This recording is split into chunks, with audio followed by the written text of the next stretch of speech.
Hello everyone. Welcome to the first WLS Broker Roundtable. Obviously, we are not in the office, so with us you have Rich Lane, Tyler Marshall, and Sam Werner. Obviously, I am Jonathan Daniziger. I will be the moderator. We thought it would be a good idea to just kind of chat internally and let people sort of inside the world of a lot of the calls we've been having over the last 2 months regarding real estate, how it's affecting our clients. I'm going to be asking the crew some questions, and we'll just kind of go from there and see how this goes. First of all, guys, it's been about 7 weeks. I'll start with Rich. How's it going for you working at home? It's the best. I love it. It's great. Dog barking. I've mastered Zoom sort of for, enough to get through. It just feels, the biggest problem I have is it just literally feels like every day is the same. I don't know when weekends are. It just rolls right through. And I feel like we're working longer hours because you're sort of always on. Everyone expects you just to be available whenever. So it's a mixed bag, but overall it's been, given the circumstances, thank God we have Zoom. Yeah. How about having your 2 college-age girls home, and it's like old times, huh? Yeah, everyone talks about these poor girls. They're missing their college experience, but we've made a lot of plans based on them being gone too. So no picnic for us.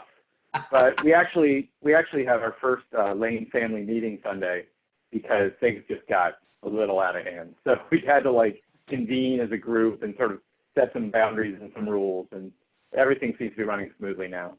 I doubt you're alone in dealing with that stuff. I think everyone's going through stuff that, nobody ever planned on getting locked in their house for 8 weeks. Exactly. Sam, what about you? You have your daughter's 16 months now, 17 months? Yeah, she's about a year and a half now. So that's been a little bit challenging, as I bet you can imagine. So for the first 4 weeks, my wife was holed up in our bedroom as her makeshift office. And then our living room was my office, and also our daughter's playroom. So needless to say, Zoom calls were interesting, where she would be screaming in the background and trying to climb up on my lap to mash on the keyboards. So after the first, I guess, 4 weeks or so, I decided that I needed to make a little bit of a change. Luckily my grandfather, he's stationed down in Florida right now, and he lives for most of the year in Bethesda. So what I started doing was commuting to his house and using his home office as my office, so I could actually get a little bit of work done, and participate in Zoom conference calls without having to be on mute for half the time. Your wife works for a competitor of ours. How's that, being in close quarters? Is that one of the reasons you went to the Bethesda office, to trade secrets? No, not exactly. When she's in our room and I was in our living room, we really couldn't hear each other much, especially with the baby screaming for a lot of the time. So that wasn't a huge deal, thankfully. We definitely try and not talk about certain things in the house. And both of us working from home. Like any marriage. What's that? Like any marriage. Right. Yeah, it's a little bit more challenging to do that when we're both working from home, but we're trying to make it work as effectively as possible. Totally. So Tyler, you're somewhat recently engaged, and you're obviously with your fiance. You're putting the true test, the future marriage to a true test right off the bat. How's it working? Yeah, everyone keeps asking us that, how's it going? And surprisingly, it's going quite well. So I guess it's a good sign for our marriage. But the work from home, it's been working out. We don't have kids, so I really can't complain. And it's kind of worked out that whenever I have a Zoom meeting, she doesn't have one, and so we've been making it work. Good. All right. So Rich, you've been around for 30 plus years. You founded our firm with Eric and Gary about 24 years ago. Right. So you've clearly seen the ups and downs of the market. We had recessions in the early 90s, obviously 9/11, 2008. how does this current pandemic compare to those situations, and kind of what do you see as the result, given the your past experience dealing with a lot of ups and downs? Well, I'm actually glad you only went back to the 90s. I thought you were going to go back to the actual depression, but I haven't been around that long in the business. Or the Spanish flu. Right, right. Yeah, this is not as bad as the Spanish flu. Boy, I could tell you stories.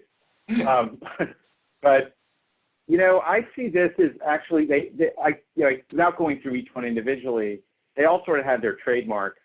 And I think what really differentiates this one is, unlike the others, this really affects every single sector and aspect of society in terms of social, economic, everything. I mean, and it's, you know, like, just for an example, I mean, yes, 9/11 had a huge impact on the economy, but there were certain sectors that were really hit hard: travel, airline travel, hotels, resorts, all that kind of stuff, security. But this really, I mean, this is our economy is doing so well because it's so consumer driven, and this really kills the consumer base. So from an office space standpoint, I don't remember in the previous recession nearly as many distress calls as I've gotten from tenants this time. I remember the big trademark of the 08-09 was mostly, okay, I'm going to do a 2-year renewal and see what happens instead of the 10-year deal I'm looking at, but very few workouts. And this one is totally different. I mean, as you all know, a lot of our clients need immediate relief. We're doing a lot of workouts with landlords. Virtually every deal in the market, with the exception of a handful, are on hold. And I just also, this is different because, you know, other recessions, you know, things go down, there's a recession, and then there's a slow sort of recovery. If you're not starting from zero, I feel like in this one, a lot of companies went to zero. They were rolling along, and then all of a sudden their revenue got cut to zero or to close to zero. And that's where their starting point is now. And some of them aren't going to survive, and some of them will recover and do okay. Some of them haven't been affected, and they'll probably do fine too. But even the ones that are, you know, strong are strong for now and will not, you know, tell you that, oh, I'm good and, you know, for the next 10 years I'm going to be fine too. Even the ones that are in our sort of strong category have a lot of questions about the next, you know, 6 to 12 months and beyond. Yeah, no, I think that's right. So Tyler, you've been in the business about 3 years. Still, a decent percentage of your day is comprised of business development. When you reach out to prospective tenants and prospects, what are you hearing as far as, is real estate top of mind? Are they thinking about this, and kind of what's their reaction been? Yeah, so short answer is I think real estate's on every organization's mind because it's a large expense and organizations are paying for space that they cannot currently occupy. So I think every organization is thinking about this. When the shutdowns first started, the majority of our conversations had centered around rental deferment for those groups that were in bad shape, right, and need to get over the next couple of months. And so those were the majority of our conversations earlier on. Now it kind of seems like those have flushed out a little bit, and we're left with two types of groups that have a long lease term remaining and are doing well. They're not really focusing on their lease at this point in terms of changing anything. They're more so wanted to focus on their business and navigating this and putting the real estate on hold. And then there's other groups that I've spoken to that have leases coming up for their lease expiration dates are coming up in the next 1 to 2 to 3 years. And a lot of the questions I've been receiving have been, okay, is the market going to change, and is this going to provide an opportunity for us for a softer market when we go out into the market? And the answer to that is unequivocally yes. So that's really what the majority of my conversations have been centered around, just those 3 types of different groups. Yeah, I think that makes sense. So Sam, you got in the business around 2010, right? So we were coming out of that 2008, 2009 crisis. So, you know, the market's been, in DC especially, it's been sort of, even though landlords like to think it's gotten better, you know, I think it's safe to say it's been pretty flat, if not gotten frankly worse over the last 10 years or so. But what are you thinking, and what are you talking to your clients about as far as vacancy and where it may go? And are there certain sectors like co-working that have been really prominent in the last few years. And, do you think that's going to have an impact on vacancy? I know that's a loaded question, but kind of what are you seeing from those two standpoints? Yeah, well, that's a good question. I think sort of reverting back to what Tyler said about where the market's headed and what he's telling his prospects and clients that have 1 to 3 years left on their lease. Unequivocally, we do expect the market to get better for tenants, i.e. vacancy rates going up. And as that sort of pertains to the co-working operators, I think that's a question that a lot of people have, given how much space co-working operators have taken in the last 3 to 4 years in Washington, D.C., and how public everything has been with WeWork and some of their recent struggles. So as far as the co-working sector here in D.C., I think it's going to take a huge hit, to be completely honest. Co-working is built on a couple of fundamental principles, I think. Efficiency, i.e., being able to cram as many people into a piece of space as possible, and then short-term leases.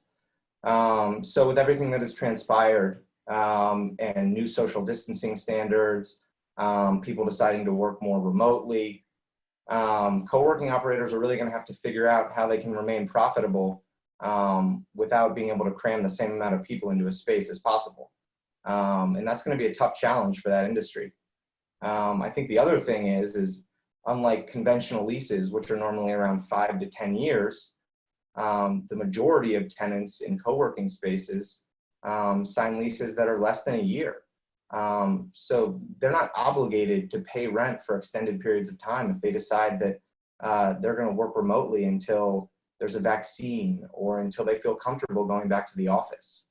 So I think we could see big chunks of spaces coming back on the market over the next, 6 to 24 months.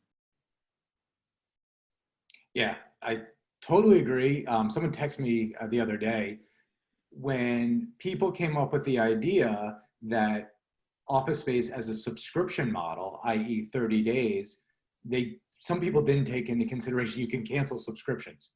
And so, when the economy has taken a clear hit, today, just about the end of April, 30 million people have applied for unemployment since the pandemic started, that, clearly a small company or a large one, the first thing they're going to terminate is office space they can't use right now.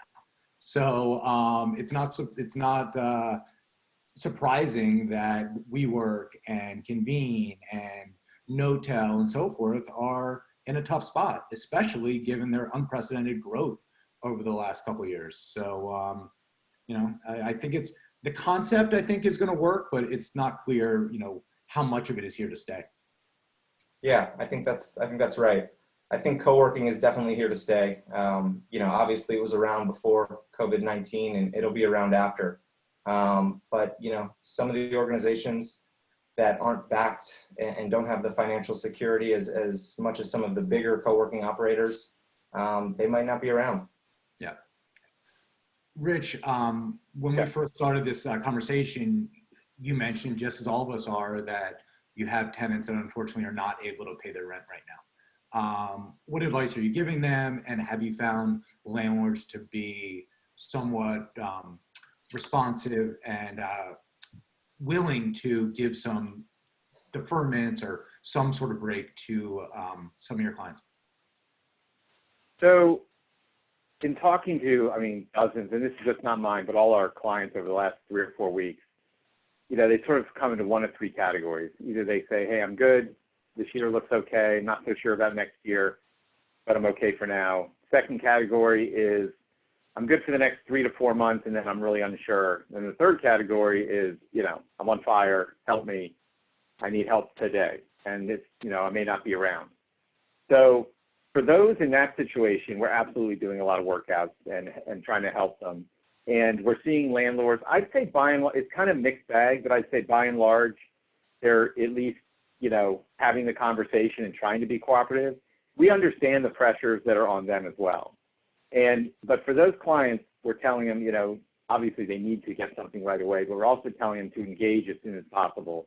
because, it's kind of like a run on the bank. I mean, you don't want to be the 100th tenant to ask for something. You'd rather not. But I would say in most cases, the landlords are being at least receptive. I'm still waiting on several to sort of make their decision. A lot of them have formed these committees to sort of vet all these, requirements. So, I think they're slow playing it a little bit. But whatever happens, we'll probably find out more. Some of them have, some landlords in town have immediately deferred 2 or 3 months of rent and pay it back on the back end or some sort of, period in the future. But by and large, it seems like for the larger requirements where they need a little bit more help, they want to go through a deeper vetting process, and it's a little bit of a slower result. So we'll see. As for the other clients of ours that are in those first 2 categories, really our advice to them is to wait. We think this market is going to be just a nightmare for landlords going forward. Just real quick context, the vacancy rate now is 15% in downtown DC. It was 14% at the peak of the 08-09 recession. So before COVID, we were already ahead of that. I could see it going, talking about what Sam said about co-working and then all the other organizations that are going to be downsizing and defaulting and whatever. I could see it going at least to 18%, maybe to 20%, which would be sort of unprecedented territory for DC. So I also believe landlords are kind of in denial about what's going on right now. I think they always lag sort of the reality of the market. And so I don't think that it's really kicked in yet what they're in for in the next 6 to 12 months. So today is not the time. If you're good today, if you don't need anything today is not the time to get into the middle of the fray and try to get a long-term deal. It's better to wait 6 to 12 months, in my opinion. I also think the landlords that are the first ones to step up and accept what the market is and address it and be aggressive are going to come out the winner. There's always going to be those landlords that, aren't going to budge for a while. They think they've already given enough in the market prior to COVID. And they're going to end up doing the same deals everyone's going to do later than everybody else is doing them and have more downtime and suffer more pain. So my advice to landlords, if you're listening out there, is to get on board early in this whole process. Mm-hmm. In addition is the dozen or so new buildings that are under construction. So it's just additional supply that is going to hit the market. And at very high rental rates, at 50 triple net plus, so around $90 to $95 a foot. And the number of tenants that can afford those rents, one would assume, is going to dwindle as well. Yeah, I mean, those buildings that have been delivering the last couple of years have all had success, most of them have had success getting that lead tenant. And then they sit there and they struggle because there aren't that many 10 to 30,000 or 40,000 foot tenants that want to pay $85, $95 a square foot. So they've already been struggling. I can't imagine things are going to get better. Sam, I know you've had some interesting discussions with a few local landlords. We will allow them to remain nameless, but who have really been pretty difficult in some very reasonable requests for some short-term rent help. Yeah, that's correct. I think for the most part, if you can make a strong business case and have some pretty frank discussions with the landlords and their brokers and explain very clearly and also show proof as to why the organization is requesting rent relief or deferred rent or something of that nature, most of the landlords that we've been dealing with have been fairly reasonable. But some aren't, and it's been a little bit more of a strenuous process. I know of the specific organization and landlord that you're referring to, and eventually they did come around. They didn't give us exactly what we wanted, but they did come up with a compromise where they seem to be happy and my tenants seem to be happy as well. So it took a little bit more pushing than I've had to do with some other landlords, but they did end up coming around. Yeah. Hey, can I come back in with my point? I just remembered. Come on back in. It's so important that I need to get back in with it. No, but one thing that we have been looking at is that, in the past, the last several years, as rental rates have been going up downtown, they've been obviously concession tapped too. So it's kind of a, shell game that these landlords are playing. But regardless. I think the rental rate negotiation typically is like maybe 5 to 7% of our deals in terms of flexibility. I think this market will finally force landlords to break rental rates. And, you know, how much can they give away? You know, they're already giving away 2.5 years of concessions.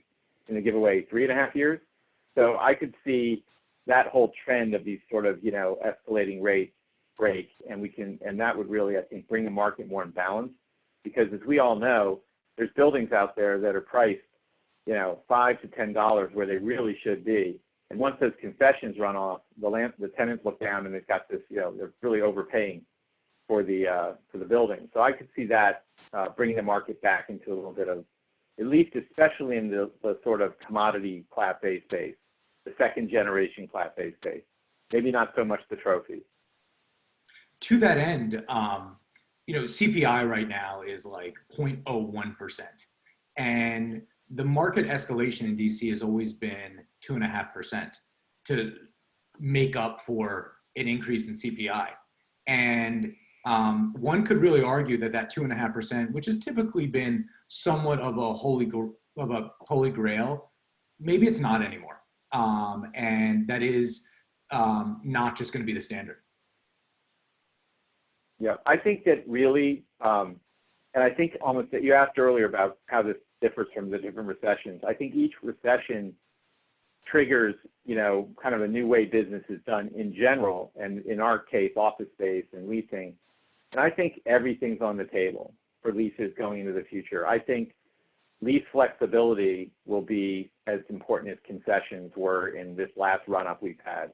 You know, contraction options, you know, more favorable termination options, rent deferral clauses, all sorts of things like that I think, you know, creative tenant reps like ourselves will innovate and introduce to the market. And I think that there's going to be deals that are going to be done sort of post-COVID or during COVID are going to look a lot different. And to that end, I think deals that are on hold today, that are at the LOI stage or maybe even the release stage, when they're not on hold anymore, whenever that is, are going to be retraded. I think landlords need to prepare for, we're already seeing it, but I think it's going to be more dramatic. Yeah. So to that end, Tyler, I know you noticed that in Tysons, Wash REIT was selling a building. This is all public information. Wash REIT was selling a building for $63 million, and they signed the contract towards the end of February. And Meridian, the purchaser, for whatever reason, people can draw their own conclusions, but the deal closed in mid-April, and there was a $6 million, or about a 10% final price was down to $57 million. Do you think that's going to happen? Have you experienced any of that where people were, as Rich was talking about, sort of at a deal and then during COVID or post-COVID terms have changed? Yeah, I've had a couple clients that were, I had two clients that were at lease signing. One was going to expand and just decided that it didn't make sense to expand right now given the climate, and ultimately that was the right decision. And another group as well that just didn't like the terms given where the market was going. And I think it's prudent for every organization out there to take a look at, especially if they have a lease on the table, to take a look at the terms and honestly ask themselves, like, is this really going to be realistic of what the market's going to look like in 6 months to a year? And I think if you're honest with yourself, the answer is no. And so it makes sense to wait and retrade. As much as landlords don't like to do that, it's just prudent to do that. So that's some of the advice I've been giving our clients. Welcome to the new world. I mean, that just is what it is. And like I said, the ones that adapt, the ones that adapt the soonest are going to win on the landlord side. No one's exactly touring space right now. So, and I use the word win loosely, by the way. One's going to lose less. Exactly. Sam, to the current deals that are at lease, have you negotiated language to protect tenants from either future pandemics or regarding this COVID situation and how that could impact them regarding timing and build out? Yeah, we have. For a couple of leases that are in progress, we've had to put specific clauses in basically stating that if construction is delayed due to COVID-19, that the tenant won't be penalized for that. And as we begin the negotiation process for other deals that are in progress that are not necessarily at lease, but maybe in the letter of intent stage, we're receiving questions from clients about how can we incorporate flexibility in the event that something like this happens in the future, and how can we protect ourselves right now, just, you know, not necessarily as a catch-all, but a lot of clients are looking at force majeure language and realizing that paying their rent is carved out of that. And so in a situation like this, where they're not able to use their office space, but they're still obligated to pay rent, how can we guard against that in the future? So that's a question that's been coming up frequently, and something that we've been having discussions with some of the lawyers that we use to negotiate leases about how we can protect our clients in the future. And I think, sort of going back to Rich's point, where it's not just the economic terms that are going to be on the table as groups look to renegotiate or wait a little bit to proceed with their negotiations. Everything's on the table. And that goes back to lease flexibility as well, termination options, force majeure language, things of that nature. And it's really our job to make sure our clients are protected as well as possible. And that's a big topic of discussion right now. And I think that also some of the things Sam's talking about really need to be addressed in the LOI stage, not the lease stage, because, you know, at the lease stage, you sort of lost some of your leverage. But I think a lot of these types of, you know, hedges against future pandemics or what we're going through now are going to be introduced in the business portion of the deal and where you have the most leverage.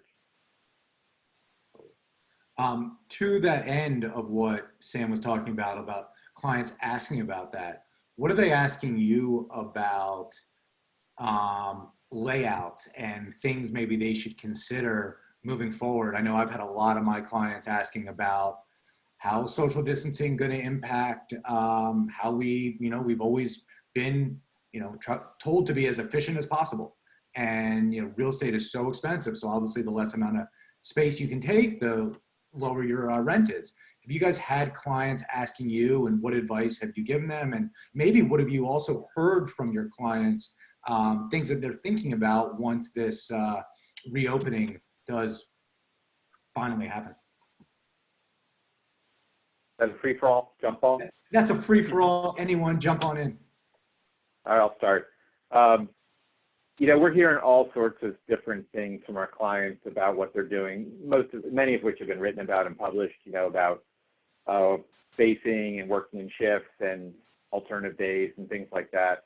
I think the one common denominator that we're hearing from all our clients is that regardless of when they lift the close or whatever they call it, the suspension, nobody is prepared to send people back to work till they are comfortable going back to work. And so I could see, some companies full force day one and others basically staying at home like we are now and everything in between. But I think that's the one thing, as that I think our company is going to adopt that policy. I think that's the one thing that ultimately most companies will do is say, look, until everyone's comfortable, we're not going to mandate anybody come back. But in the meantime, I think there's a lot of things people are still going to have to work out about what the office is like when they come back in terms of, the flow and the population and all those types of issues. Yeah, I think that's right. I think we're really still sort of in the, trying to investigate, what the right space layout and design are going to look like going forward. I definitely have a client or two who have taken a step back from their space plan and sort of determined we need to put this on hold for a second, because what they're thinking is having a more robust work from home or remote work policy, but also spacing out their cubicles a little bit more. So maybe they don't need to necessarily take as much space because people are going to be working remotely more frequently. But that might get balanced out a little bit by having to space it out a little bit more. So there's certainly not a one size fits all right now. But those are some of the discussions that some of the clients that I have are having right now internally to figure out what the right balance is. Yeah, I would say the last thing from a different perspective that a number of questions I've gotten recently have been, what are landlords going to do? What's the new sanitary policies they're going to put in place? Is there new air filtration systems? There's a lot of questions about how landlords are going to make their buildings more safe and sanitary to come back to. Yeah. You know, it's funny, not that we all don't love our spouses and kids and all that, but I think we all want to get back to work. And, you know, we have a great culture at work. And I would say that's something that I personally miss, is just giving each other a hard time, having fun in the lunchroom, all of those kinds of things. So it might actually be a opposite situation where we have to actually tell people, listen, we can only have X amount of people in the office at one time right now, not, you know, not, instead of forcing people, it's actually the opposite, asking people to stay home at some point too. Well, I think that's absolutely right. And I think that, and then when they hear that the landlord only lets one person in the elevator at a time and they're going to have to sit in the lobby for 20 minutes or walk 10 flights, some people might want to stay home. So a lot of the way we end up doing it in our clients is going to be dependent partly on what the landlords institute as policies as well. You know, the landlords might say, because, you know, all these clients, we're all worried about our space, but we're going into buildings with all these other tenants, right? And we can't control what they're doing. So the landlords may have to do that. And the landlords may come out with policies like, you know, the building holds 500 people. We only going to have 250 here a day. So you guys figure it out, or something like that. We just don't know those things yet. But those things could impact how we all get back to work. It is, you know, everything that's been going on in our industry in the last 3 to 4 years, I think is flipped on its head. And, you know, efficiency, as I mentioned before, is the name of the game, or it was. And, you know, communal spaces, as far as amenities go, with all of these tenant lounges and conference rooms, and basically jamming as many people into as small a space as possible, was really what people were doing. And, you know, I don't know about you, but I can't imagine too many people are going to want to go down to a tenant lounge and hang out with 50 of their closest friends that they've never met before. So, how about the gym? What about the gym? Right, exactly. Yeah, please sweat all over me. Get your Peloton sweat all over me. Right. I mean, actually, I'm glad you brought that up, because I was thinking, you know, the other day about all these buildings. You know, we as tenant brokers and also our clients and really everybody has been pushing buildings to, you know, amenitize. And they've all done it. You know, and they've literally in the last 3 years have spent millions of dollars putting in things that are probably going to have to be taken out or at least modified. I mean, my own gym isn't going to open up. Do you think I'm going to a building gym? I mean, you know, it's you know, 1/20th the size. The equipment's on top of each other. Who the hell knows it's cleaned ever? And it's always, I mean, and it's in a basement half the time. I mean, it's just not real appeal. The appeal of building gyms was limited before COVID, but the landlords have done such a good job at making their amenities like gyms and conference facilities, from moving them from the afterthought check the box item to really usable, you know, enjoyable spaces. And it's cost a lot of money. And I think they're going to have to take them out or do something to really modify them. Would you rather go on a cruise or use a building office gym? I wouldn't go on a cruise if there was never a pandemic ever in the history of man. So let's just put that out there right now. Being trapped on a ship in any circumstances is not for me. But it's a close call, generally. Well, usually the building gyms aren't used nearly as frequently as people think they're going to be used. So while I do agree with Rick, I would have to go with the building gym. Not to mention, yeah, they won't have a problem with spacing in these gyms because there's never more than 2 people in them anyway. But that's a different Exactly. Totally. All right, guys. That's kind of all I have. If you have any other bits of wisdom, feel free to shout it out now. No wisdom. Sounds like we're wisdom. Got nothing. I think we touched on all the wisdom that I have on this topic right now. Right. All right, guys. Well, thanks for joining me as I played Anderson Cooper. But, hopefully we'll do it again. Hopefully we're in the office though, because I don't know about you, but I can't take much more of this. Yeah. I'm ready to get back to the office. All right, guys. Thanks.